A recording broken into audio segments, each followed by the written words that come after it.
이런 말이 있습니다. 문화는 삶이다. 뭐라고요? 문화는 삶이다. 문화는 삶이다는 말은 문화는 우리의 삶, 환경, 또 여러 가지 매개체, 관계를 통해서 이렇게 우리의 삶에 깊이 스며들어 있고 또 큰 영향력을 끼치고 있습니다. 그래서 이 문화와 삶은 절대 분리될 수가 없습니다.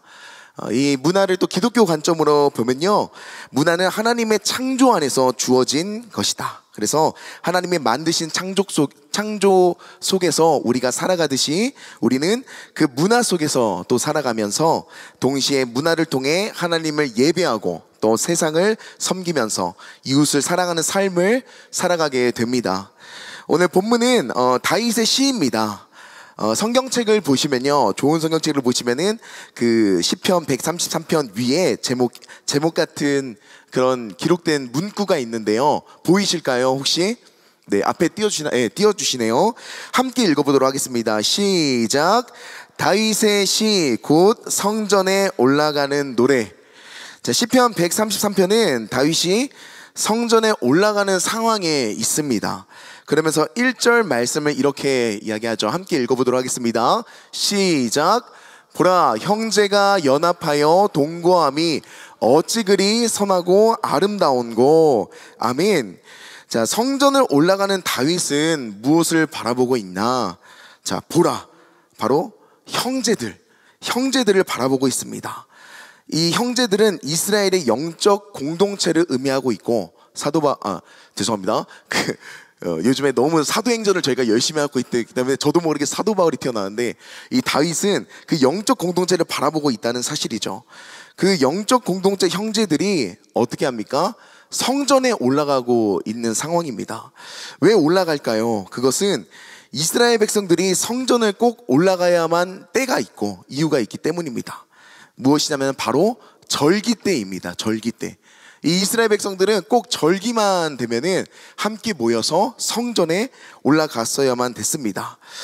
그 이유는 무엇이냐면은 우리도 명절 때가 되면은 멀리 사는 친인척 관계도 우리가 한 자리에 모여서 또 교제도 하고 또 시간을 보내고 그런 날들이 있습니다. 명절을 보냅니다. 그거와 마찬가지로 이 절기, 이스라엘 백성들의 절기 문화에도 마찬가지입니다. 절기만 되면은 흩어져 있었던 그 자기의 땅에서 살고 있던 그 이스라엘 백성들이 한 곳에 모여서 예루살렘 성전에 모여서 그 성전을 향해 올라갑니다. 그것이 바로 절기 때라는 사실이죠. 왜 모일까요? 왜 이 이스라엘 백성들이 이 절기 때 성전을 오르고 있었을까요? 그것은 바로 하나님을 예배하기 위해서입니다. 하나님을 예배하기 위해서. 이 본문에서 다윗은 형제들이 무엇 때문에 동거하고 연합하기 때문에 선하고 아름다운가, 그것을 볼 때에 바로 하나님을 예배하기 위해 성전을 오르고 있는 그 연합 공동체, 그 이스라엘 백성들을 보고 이것이 아름답구나, 이것이 선하구나 라고 이야기하고 있습니다.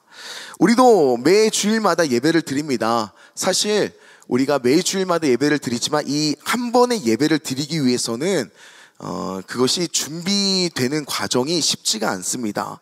많은 이들의 수고와 헌신이 가비됩니다. 섬김과 희생, 그리고 준비가 필요합니다.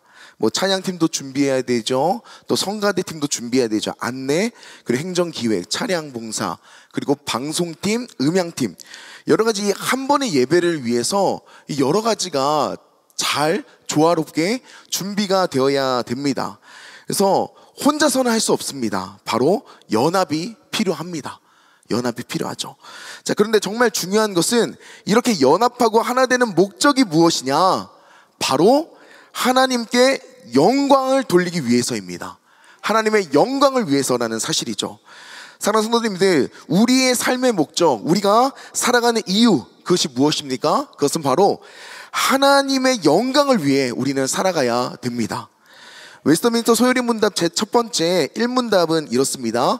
인간의 창조 목적, 나는 왜 이 땅에 태어나서 이 땅에서 살아가고 있는 것인가? 그 질문 앞에 어떻게 답하냐면, 인간의 창조 목적은 하나님을 영화롭게 하며 영원토록 그를 즐거워하는 것입니다 라고 합니다. 바로 하나님께 영광과 찬양과 경배를 돌리는 삶, 그것이 우리가 이 땅에 온 목적이라는 사실입니다. 그런데 중요한 영적 원리가 있습니다. 하나님께 영광을 돌린다, 우리가 주님 앞에 나아간다 라고 했을 때, 우리가 영광을 올리는 입장에서 우리가 영광을 높이면 높일수록 하나님의 위치가 더 상승하거나 높아지지는 않습니다. 하나님의 영광이 더 넘쳐나다거나 뭔가 더 이렇게 보여지는 것이 아닙니다. 하나님은 이미 스스로 계신 분이십니다. 믿으십니까? 이미 홀로 높임 받으시는 분이십니다. 하나님 그 자체가 영광 그 자체이신 거룩하신 분이십니다. 죄인인 인간이 아무리 그 위대하신 하나님 앞에 영광을 돌린다고 한들 얼마나 돌릴 수 있겠습니까? 감히 그분 앞에, 감히 그분의 영광 그 자체이신 하나님께서 더 영광스러워지시거나 하지 않는다는 의미입니다. 그럼 우리는 왜 하나님께 영광을 돌려야 되는 것인가? 왜 하나님께 영광을 돌리는 것일까요? 그것은 영광 돌리기 위해서 하나님께 나오는 영혼들의 그 모습을 보시고 하나님은 매우 무척이나 기뻐하신다는 사실입니다. 지금 본문에 보는 그 성전을 향해 나아가는 이스라엘 모든 백성들이 연합되어서 하나님께 예배드리러 가는 그 모습, 하나님께 영광을 돌리려는 모습, 그 모습을 하나님께서 보시고 무척이나 기뻐하신다는 사실입니다. 제가 25개월 되는 딸을 키우고 있습니다. 장세임이라고 하는데요, 이 세임이가 지금은 너무나도 잘 뜁니다. 정말 신기할 정도로 잘 뛰어요. 아내가 이제 못 잡을 정도로 이렇게 막 잘 뜁니다. 근데 처음에 이제 걸음마를 시작할 때에 있었던 일인데요, 이 세임이가 걸음이 이제 조금씩 시작되면서 무엇을 하느냐, 아빠에게 오고 싶어 하는 거예요. 네, 믿기 힘드시겠지만 아빠에게 세임이가 오고 싶어 하는 거예요. 그런데 잘 올 수 있습니까? 잘 오지 못합니다. 한 걸음 한 걸음 그냥 겨우겨우, 그리고 때로는 넘어지고 일어나고 겨우겨우 옵니다. 그런데 저는 어떻게 했을까요? 그 세임이가 이제 걷기 시작하면서 저한테 다가오는 그 모습 보면서, 아, 세임아 여기 다 빨리 와 다 왔어 이런 모습이었다는 것입니다. 이게 무슨 말이냐면은, 세임이가 저한테 끝까지 못 올 거라는 것은 저는 알고 있습니다. 근데 그럼에도 불구하고 저한테 계속 이렇게 오면서 이렇게 그 모습을 보는 것 자체를 아버지의 입장에서, 아버지의 마음으로는 너무나도 기쁘다는 사실입니다. 그냥 넘어질 거 알아요. 좀 힘들 거 알아요. 그런데 아버지의 얼굴을 바라보면서 아버지한테 끝까지 나오고 싶어하는 그 모습을 보니 너무나도 기쁜 마음이 드는 것입니다. 이것이 하나님의 마음이 아닐까. 혹여나 예배의 자리까지 오기가 힘드신 분 계십니까? 예배에 나왔는데 오늘은 예배를 드릴 마음이 아니네. 예배 오기 전에 가족들과 불화가 있고 내 자녀, 사랑하는 부모님, 여러 가지 그런 환경 가운데 예배 나오기가 쉽지 않을 수도 있습니다. 또는 교회에 가면 만나는 껄끄러운 관계 때문에 그 또한 힘들 수도 있습니다. 그런데요, 그럼에도 불구하고 우리는 예배를 드려야 합니다. 그것이 우리의 창조 목적이기 때문입니다. 예배는 타협이 아니라 하나님의 명령입니다. 하나님의 기쁘심의 이유가 된다는 사실입니다. 하나님은 그렇게 나오는 자를 기뻐 받으시기 때문입니다. 또 제가 과거에 사역했던 그런 교회에서 이 중고등부 학생 중에 여학생이 예배를 인도하는 학생이었어요. 그런데 예배를 인도하는 학생인데, 목사님 저 예배 인도 못하겠어요. 딱 하는 거예요. 지금 다 연습해놨는데 이제 예배가 곧 시작될 텐데 예배를 못 드리겠다는 거예요. 근데 알고 보니까 교회에 나오기 전에 자기 엄마랑 싸운 거예요. 자기 엄마랑 싸워서 마음이 너무 안 좋은 거예요.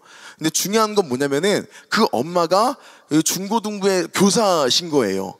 그러니까 예배를 인도를 하면 그 엄마가 앞에 눈에 보이는 거예요. 야, 근데 이해가 되거든요. 근데 제가 어떻게 했을까요? 안 된다. 그래도 예배해야 된다. 예배는 타협이 아니다. 하나님이 기뻐하시는 것이다 하고 세웠습니다. 근데 예배가 끝나고 그 학생이 딱 이제 그래도 웃는 얼굴로 왔습니다. 예배를 드리는데 하나님께서 은혜를 주셨대요. 그리고 난 후에 엄마랑 화해를 했다는 것입니다. 우리가 예배를 드릴 때에 때로는 여러 가지 어려운 일들이 있을 수 있습니다. 그러나 중요한 것은 예배는 타협이 아닙니다. 끝까지 예배를 드려야 된다는 사실입니다. 우리 주님 너무나 기뻐 받으시는 모습 중에 하나라는 사실입니다. 어쩌면 이 다윗은 그 하나님의 마음으로 예배하기 위해 나오는 그 이스라엘 백성들을 바라보는 것이 아닌가 생각이 듭니다. 이 다윗의 이름의 뜻이 있습니다. 그 이름의 뜻은 하나님 마음에 합한 자. 이 다윗이 하나님 마음에 합한 자라는 의미가 있습니다. 하나님을 예배하기 위해 연합된 공동체, 하나님께 나아가기 위한 하나 되는 공동체, 형제가 동거하고 연합함이 어찌 그리 아름다운지요.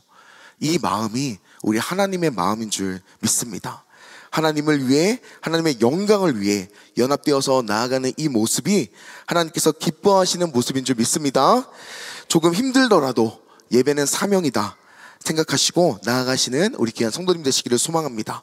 왜냐하면 우리는 세상에 속한 자들이 아니라 바로 세상 문화에 속한 자들이 아니라 바로 하나님께 속한 자들이기 때문입니다. 이 시간 함께 기도하도록 하겠습니다.